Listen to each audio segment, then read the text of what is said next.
The easiest thing to do is just show you how to do this rather than try to explain it. First thing we're going to do is take these two screws right here in the top out.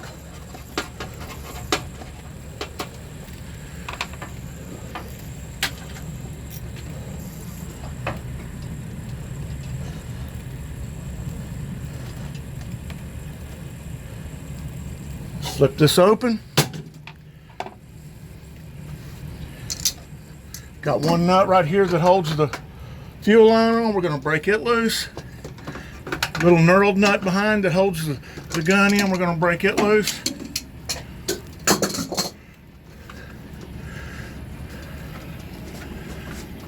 Take the fuel line loose. Take the knurled nut off.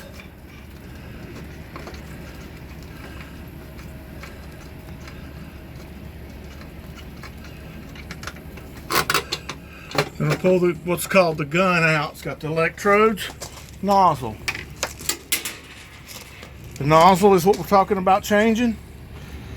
As you can see here, this is a 2 gallon per hour. Very simple. Takes a 5/8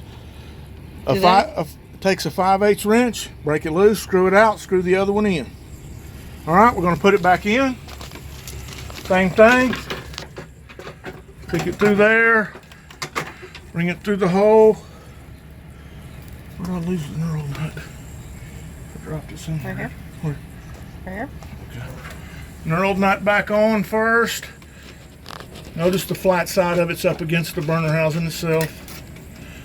All right, then we're going to put the line back on.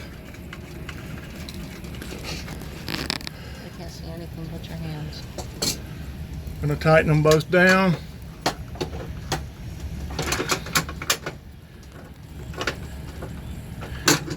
We're going to flip this back over.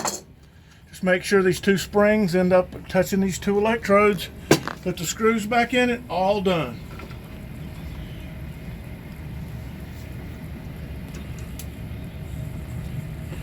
You can cut it off.